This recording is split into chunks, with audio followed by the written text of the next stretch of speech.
Hello welcome students, আশা করি তোমরা সকলেই খুব ভালো আছো। জ্ঞানজ্যোতি কোচিং সেন্টারের পক্ষ থেকে তোমাদের সবাইকে আর একবার স্বাগত। তো আমি মীরা ম্যাম, আমি আজ তোমাদের তোমরা যারা এসকেবি ইউনিভার্সিটি আন্ডারে পড়ছো তোমাদের সেকেন্ড সেমিস্টার মেজর 5 যে বেঙ্গলি পেপার রয়েছে সেখান থেকে আজ যে বিষয়টি নিয়ে আমি আলোচনা করব সেটা হচ্ছে সন্দেহ অলংকার কাকে বলে। দেখবে অলংকার রয়েছে তোমাদের সিলেবাসের মধ্যে, এই সন্দেহ অলংকারের সংজ্ঞা, উদাহরণ, বৈশিষ্ট্য সম্পূর্ণ কিছু নিয়ে কিন্তু আজকে ক্লাস আমি বিস্তারিতভাবে আলোচনা করবো এবং বুঝিয়ে দেবো।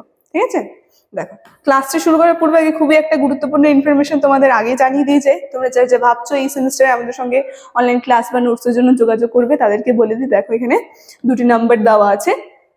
এই নাম্বার দুটি হচ্ছে আমাদের Gyanjyoti coaching centre official helpline number. যে কোনো একটি নাম্বারের মধ্যে কল করে নিয়ে কিন্তু আমাদের সঙ্গে যোগাযোগ করে নিতে পারো। তার সঙ্গে তোমাদের বিভিন্ন সেমিস্টারের কোর্স ফি কি রাখা হয়েছে সেটাও বলে দিচ্ছি।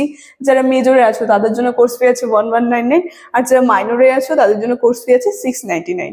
আর আমাদের কোর্সে যদি তোমরা অ্যাডমিশন নাও, যে সুবিধা তোমরা পাবে সেটা হচ্ছে এখানে তোমরা live classes, recorded classes, high quality notes, তার সঙ্গে পাবে তোমরা 100% কমন সাজেশন। এই সবগুলো সুবিধা কিন্তু তোমরা একসাথে পেয়ে যাচ্ছ। ঠিক আছে, এই ইনফরমেশন তোমাদের দেওয়া ছিল। এখন আমি ক্লাসের আলোচনায় চলে যাচ্ছি। দেখো প্রথমে এই যে সন্দেহ অলংকার যে রয়েছে, সন্দেহ অলংকারের সংজ্ঞাটা জেনে নিই। যখনই আমি তোমাদের অলংকারে ক্লাস করাই তখনই বলি দুটি জিনিসকে কেন্দ্র করে কিন্তু বিভিন্ন অলংকারগুলো তোমাদের হয়ে থাকে। একটা হচ্ছে উপমেয় আর আরেকটি হচ্ছে উপমান।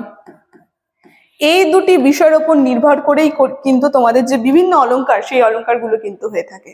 তো এই সন্দেহ অলংকারের ক্ষেত্রে আমরা দেখব যে অলংকারে এই উপমেয় ও উপমান দুটি ক্ষেত্রেই সমান সংশয় থাকে তাকে কিন্তু সন্দেহ অলংকার বলে।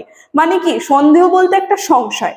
আমরা দেখবো ওই উপমেয় আর উপমান দুটা ক্ষেত্রেই সমান সংশয় থেকে যাচ্ছে, তখন কিন্তু তাকে সন্দেহ অলংকার বলা হয়ে থাকে। তারই উদাহরণ দেখো এখানে বলেছে, খুব সুন্দরভাবে একটা দিয়ে দিয়েছে। বলছে কে তুমি হেথা বিজনে বসি নরকি খনি দেবতা অঙ্গ ছাপি পুণ্যপ্রভা চমকে।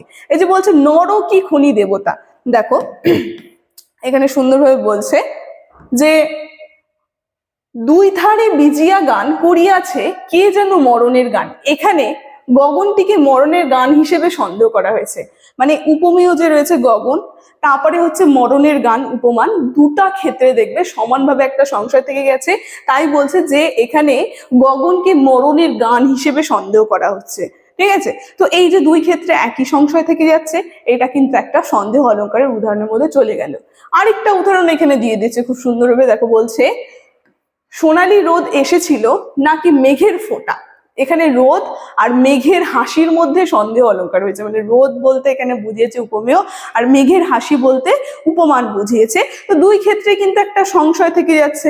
বলছে সোনালী রোদ এসেছিল নাকি মেঘের ফোঁটা, রোদ এসেছিল নাকি মেঘের ফোঁটা। তো এই যে দুই ক্ষেত্রে একটা সংশয় থেকে যাচ্ছে, ঠিক আছে, একটা প্রশ্ন থেকে যাচ্ছে, একটা সন্দেহ থেকে যাচ্ছে, এটাকে কিন্তু বলা হচ্ছে সন্দেহ অলংকার। তো দু তিনটা উদাহরণ কিন্তু আমি বলে দিলাম। এখন এই সন্দেহ অলংকারের যে বৈশিষ্ট্য আছে সেটা জেনে নিই। কি বলছে, কি করে আমরা চিনবো এটা একটা সন্দেহ অলংকারের উদাহরণ। বলছে প্রথম বৈশিষ্ট্যতে সন্দেহ অলংকারে উপমেয়কে উপমান হিসেবে প্রকৃতপক্ষে সন্দেহ করা হয়। মানে আগেই বলেছে একটা সংশয় থাকবে, একটা সন্দেহ থাকবে, এই উপমেয় যেন উপমান, ঠিক আছে, বা উপমানই হচ্ছে উপমেয়, এভাবে কিন্তু একটা সংশয় থাকবে। দ্বিতীয় বলেছে এখানে একটি বিষয় একাধিক অর্থ বা সম্ভাবনা থাকে যা কোনোটি নিশ্চিতভাবে বলা যায় না। মানে কি, একটা বিষয় নিয়ে কিন্তু একাধিক সংশয় থাকে, কোনটা যে সঠিক সেটা কিন্তু নিশ্চিন্তভাবে বলা যায় না। তারপর দেখো কি বলেছে যে সন্দেহ অলংকারে বাংলা সাহিত্যের বিভিন্নভাবে ব্যবহার করা হয়েছে। আর এই যে সন্দেহ অলংকার, এই সন্দেহ অলংকার কিন্তু আমরা দেখবো বাংলা সাহিত্যের মধ্যে বিভিন্নভাবে ব্যবহার করা হয়েছে।